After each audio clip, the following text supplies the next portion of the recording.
BEd online classes में आपका स्वागत है। जैसा कि मैं आपको बीएड फर्स्ट ईयर का 5th paper education policy school leadership and management पढ़ा रहा था। इस पेपर में हम लोगों ने पिछली कक्षा में 3rd यूनिट जो हमारा लीडरशिप है इसको पढ़ना शुरू किया था। इस 3rd यूनिट के फर्स्ट पॉइंट के बारे में थोड़ी सी चर्चाएं हुई थी, से जो चर्चाएं छूट रही थी उसकी चर्चा आज की इस कक्षा में हम करेंगे।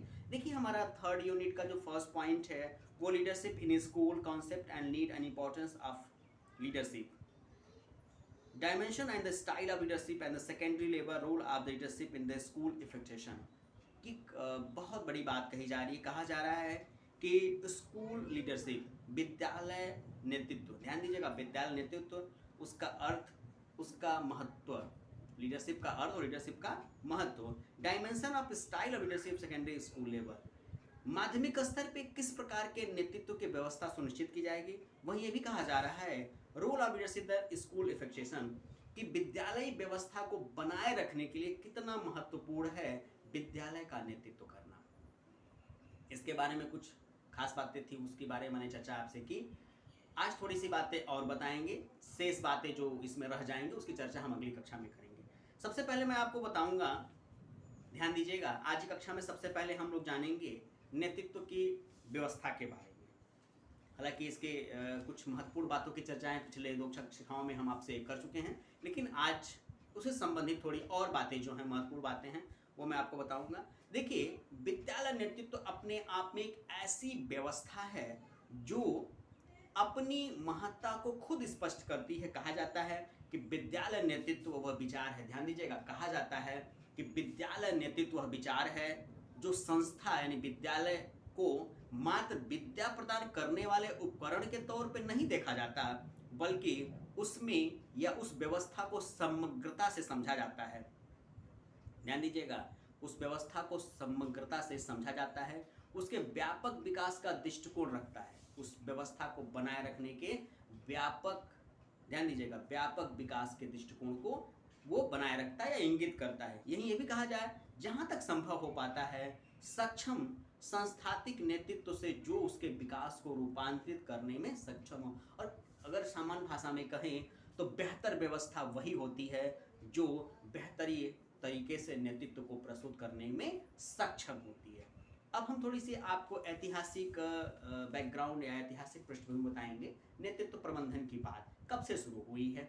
जैसा कि मैंने आपको पिछली कक्षा में थोड़ी सी एक सूचना दी थी कि हमारे यहाँ आज़ादी के बाद से शिक्षा की व्यवस्थाओं में तमाम परिवर्तन, तमाम नियम कानून, तमाम नए शोध, तमाम आयोग बनने शुरू हो गए थे, लेकिन कहीं ना कहीं देखा जा रहा था कि शिक्षा की वास्तविक जो विशेषता की कल्पना जो हम कर रहे थे, उस कल्पना प्राप्ति में कहीं ना कहीं हमारी जो शिक्षा की व्यवस्था थी, ध्यान दीजिएगा, कहीं ना कहीं जो शिक्षा की व्यवस्था थी वो पुरजोर तरीके से अपनी बातों को नहीं रख पा रही थी, ना ही उन विशेषताओं की प्राप्ति की सुनिश्चितता को निश्चित कर पा रही थी।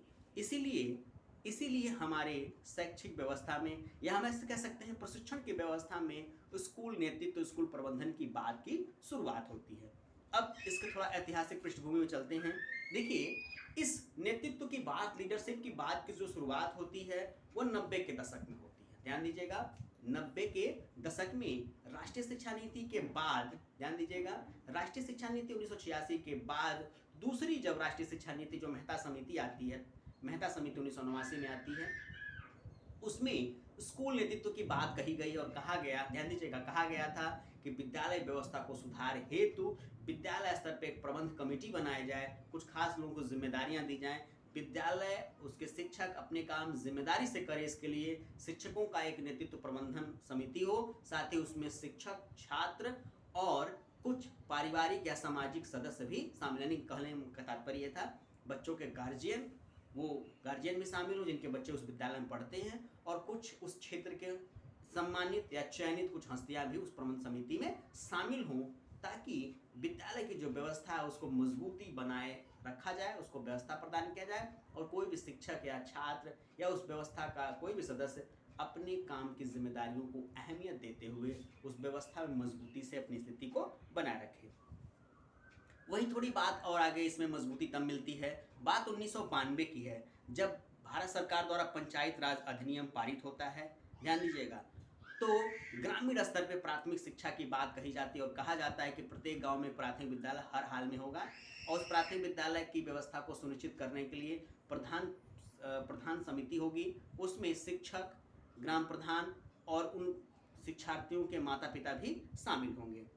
वहीं इसमें मजबूती की बात थोड़ी और आती है। नेतृत्व की बात की मजबूती की बात करें तो जब सन 2009 में, ध्यान दीजिएगा, शिक्षा का अधिकार अधिनियम RT 2009 पास होता है, तब ध्यान दीजिएगा, तब विद्यालय को और मजबूती मिलती है और प्रबंधन समिति को और मजबूती मिलती है। इसी अधिनियम के बाद विद्यालय प्रबंध समिति द्वारा अभिभावकों और शिक्षकों को ज़्यादा सक्षम बनाकर विद्यालय प्रबंधन समिति में भागीदारी को बढ़ाया जाता है। इसी क्रम में थोड़ी विशेषता और आती, थोड़ी मजबूती और आती है। बात आती है सन 2012 में, जब एक महत्वपूर्ण बदलाव शिक्षा के क्षेत्र में आता है, जब राष्ट्रीय शैक्षिक योजना प्रशासन या विश्वविद्यालय, जिसे न्यूपा कहते हैं शॉर्ट फॉर्म में, द्वारा एक राष्ट्रीय नेतृत्व केंद्र कोष्ठ का गठन किया जाता है। ध्यान दीजिएगा, जिसका उद्देश्य था प्राथमिक और उच्चतर माध्यमिक स्तर पर विद्यालय विकास हेतु एक नेतृत्व प्रशिक्षित केंद्र खोला जाए। ध्यान दीजिएगा, जिसका कार्य था ऐसी व्यवस्था को बनाए रखना जिसमें प्रत्येक बच्चा सीखे और प्रत्येक विद्यालय उत्कृष्ट हो। यह राष्ट्रीय प्रयास राज्य स्तरों पर भी लागू हुआ। केंद्र ने राज्यों को प्रेरित किया कि वो अपने यहाँ ऐसे उत्कृष्ट विद्यालयों की स्थापना को सुनिश्चित किए, जिसमें हमारा मध्य प्रदेश भी प्रमुख तौर पे भागीदार रहा। और ये उस व्यवस्था की कड़ी थी। इनको और मजबूती मिली, अभिकरण व प्रशिक्षण सुनिश्चित किया गया और ऐसी व्यवस्था बनाई गई कि बेहतर से बेहतर शिक्षा की व्यवस्था, उन बालकों को सीखने की व्यवस्था, जानने की व्यवस्था सुनिश्चित हो सके। यही थोड़ी सी और बातें हम कर लेते हैं इसमें। दूसरी महत्वपूर्ण बात जो आती है लीडरशिप के बारे में, ये तो था इसका ऐतिहासिक बैकग्राउंड। दूसरी महत्वपूर्ण बातें थी कि क्या और क्यों ज़रूरी है। देखिए, क्या और क्यों की बात करें तो क्या से तात्पर्य था कि ऐसा प्रबंध, ऐसा नेतृत्व करने वाला एक मैनेजमेंट हो जो विद्यालय की व्यवस्था को इतना मजबूती प्रदान करे कि हर हाल में शिक्षा के जो उद्देश्य हैं वो प्राप्ति हो सके।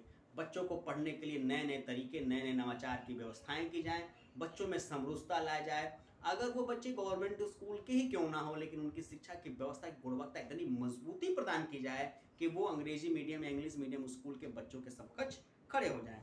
इसलिए कहा गया कि ऐसे उत्कृष्ट या नेतृत्व वाले विद्यालयों की आवश्यकता होगी। क्यों से तात्पर्य था, क्योंकि जिस उद्देश्य को लेके हम शिक्षा के उद्देश्य को लेके विद्यालय की व्यवस्था का गठन करते थे, वो विद्यालय की व्यवस्था का गठन करना शिक्षा के उद्देश्य की प्राप्ति के लिए आवश्यक था कि विद्यालय स्तर पे एक मैनेजमेंट हो, एक ऐसा नेतृत्व, लीडरशिप करने वाली संस्था की व्यवस्था हो जो हर हाल में अपनी जिम्मेदारियों को समझे, अपनी भागीदारी को समझे, उसकी सुनिश्चितता को पूरा करे और बेहतर से बेहतर शिक्षा और नवाचार की व्यवस्था को प्रस्तुत करे।